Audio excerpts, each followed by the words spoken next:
let's face it, writer's block sucks.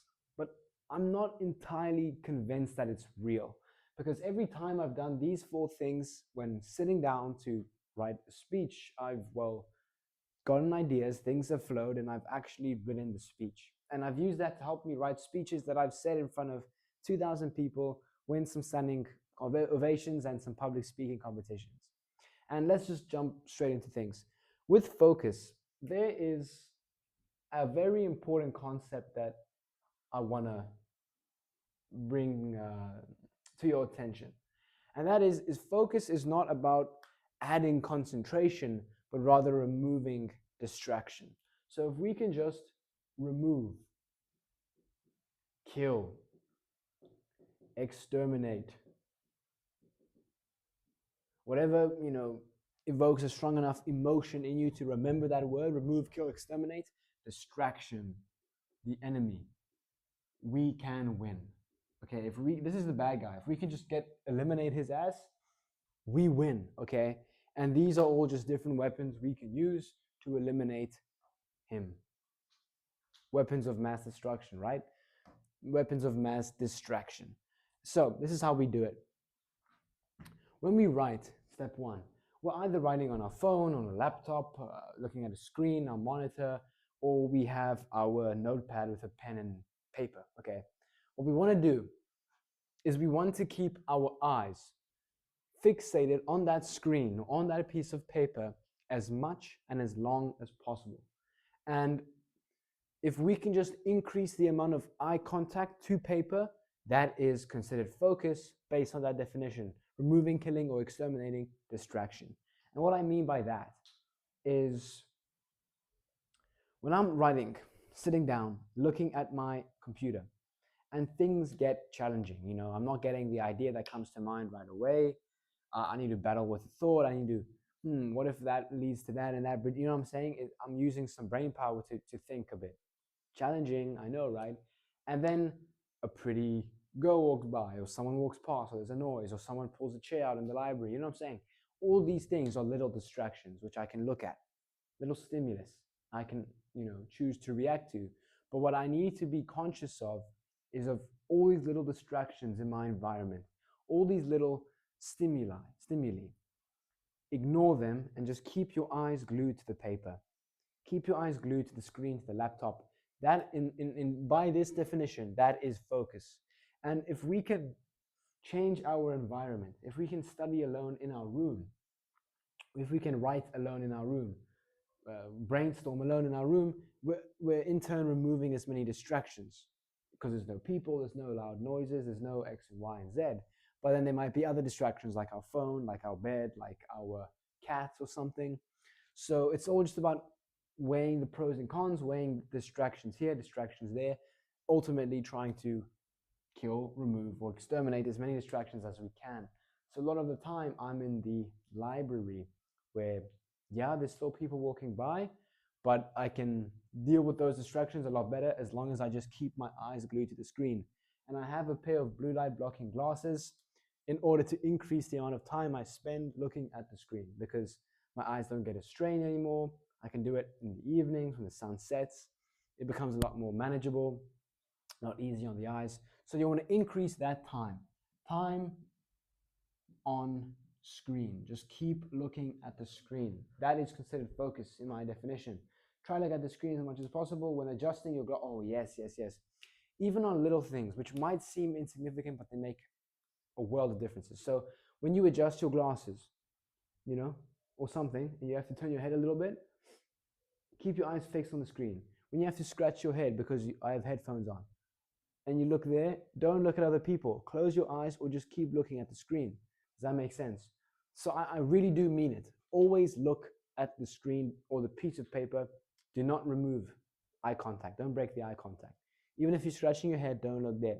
Even if you're adjusting your glasses or something, don't look there. Does that make sense? Be very conscious of that. Only look at screen, don't acknowledge people walking past, only look at screen. Okay, I think we got that point. Number two, there's a little BB, 40 hertz. What am I referring to? Binaural beats. Anything really, because in our environment, there are little distractions. There's a fan, there's a projector, there's air conditioning. There is maybe drilling, construction work on the first floor, but you're on the third, so you can still kind of hear it. There's people pulling out chairs, people sniffling and coughing and whispering and catching up from the weekend, even though they saw each other the previous day. There's all kinds of noise, distraction, enemies in our environment, okay? Enemies of focus, enemies of progress. So what we want to do is we want to use 40 hertz binaural beats. That's what I use. You can use, what's it called? White noise. You can use, well, I guess those are the only, you could use classical music, but I find that is largely a distraction to me, because you get a song and the next song is, what's that one? Flight of the Bumblebee, and it's just raising my adrenaline for no reason. So there'll be a very calm one and then a very cortisol inducing one. So it's very inconsistent. I view that as a distraction. So I try to keep it relatively consistent. 40 hertz binaural beats, they put me in a zone, and I listen to it every single time that I have to be creative or use my brain and think. So it kind of prones my body to help me enter the state. So as soon as I put the headphones on, as soon as I listen to that sound, my body enters that state, which it's used to. Does that make sense? So you can use white noise, you can use these 40 hertz binaural beats, so 14, 1, 4. There's different numbers and frequencies. I don't know what they mean, but I like that sound, which is consistent. And so if that sound operates at that level, typically there would be like a bunch of whispering, a bunch of chirping, and a bunch of little random stuff there. The sound just has to operate just above it for it to be blocked out. And then all of a sudden, we remove everything beneath it. We remove all of those distractions. Does that make sense? Okay, so we have the screen and then the audio. So visual and audio distractions are gone. And then what we want to do to help us enter that state a lot better, I mentioned the headphones, the music. Now what we have is we have specific times of day. So for me to, oopsies, when I'm not dropping my marker, in the mornings is typically where I do my study, my deep work, my work. That's where it has to be discipline. That's where it has to be rigor. That's where it has to be focus and just do the task that's most important. Do the most difficult thing that day. But sometimes I'll put that in the morning if I'm dealing with difficult deadlines. But most of the time in the evening, when the sun is set, when I have a little lamp, when I have a bit more orange light, when the orange glasses are on, when I've already done my studying, typically in the evenings, that's when I do more of my creative work. That's when I do more of my thinking and my writing and my self-expression and my speeches and journaling and reflection, retrospection, innovation, the usual. That's kind of the vibe I'm going for. Mornings, work, study, grind. Evenings, creative, think, philosopher. Okay. So in the mornings, my body's conditioned for that. In the evenings, my body is entering this state of thought, reflection, journaling. Does that make sense? And the more you do that over time, you just enter these states a lot more smoother, a lot more smoothly. It doesn't feel like, if you're in tennis, going from grass court to clay court. It just makes sense. Typically, to break that divide, I have a nap in the afternoon, 15 minutes. So when I wake up, everything from that point is that work. And as soon as I wake up in the morning, it's obviously discipline, study, focus, whatever, memorization. And that just makes us a lot more effective, so that when we do sit down to enter that moment of writing, we just enter it a lot smoother. Number 4, what does that even mean? It's a tap, running water from a tap. I'm talking about tap water, no filter. Conspiracy theory? Maybe, but you get the idea, okay? So what I mean by that is similar to meditation.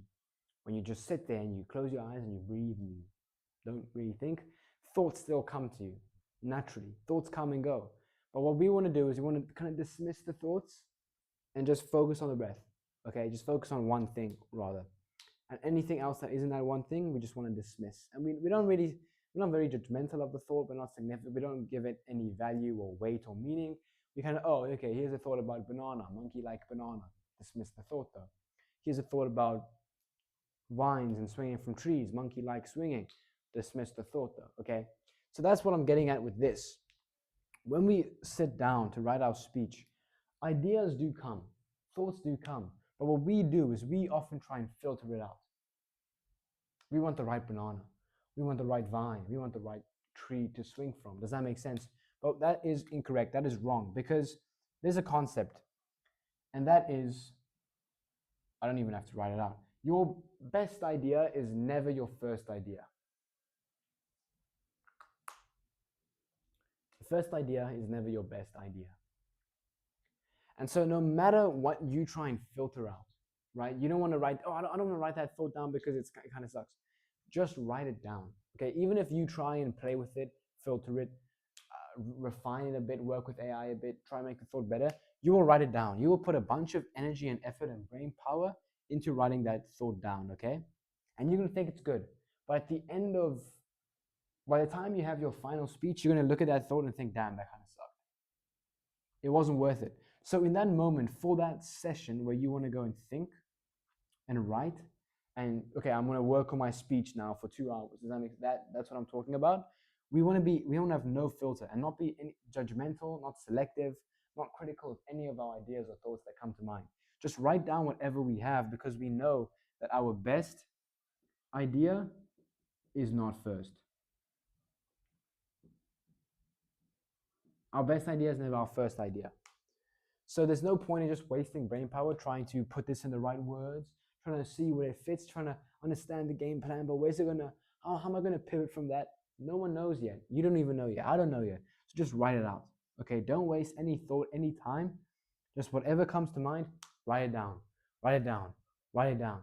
And so by the end of a session of writing, we have a bunch of material to work with, and then we can sieve it out and work with it, okay? But if we don't even have the sugar to cook with, what can we filter there? You know what I'm saying? So just whatever comes up here, all the mess, all the vines and little messed up roots and weeds, just spit it all out. That was rather vile. Or just spit everything here. And so then we can filter it out and sort it out and play with it and work with it and see how that's actually a shape. And we just have to add a little piece there, and we can just sub that in there as well. You know what I mean? Then we have like a speech. So that's what I'm like getting at. Like, I don't know, like when I'm not saying the word like, because it's a filler word and it's annoying and boring. And then let me just quickly get a thumbnail. Oh, surprise, surprise. Smash like, subscribe, whatever if you want, no one cares. That's the video. I hope you managed to get some insights, some value from this. And I hope it just sums up, or points out rather, what focus truly is. Killing, removing, exterminating distraction. He's the bad guy, us against him. Let's get him, guys. And these are just the weapons of mass destruction we can use against mass distraction. So I hope you got some value from this. Take care. If you have any questions, ask me in the comments, or check the link in the description because it's free, and I've said this 1,000 times, but no one's ever clicked it. And just take care and good luck and adios.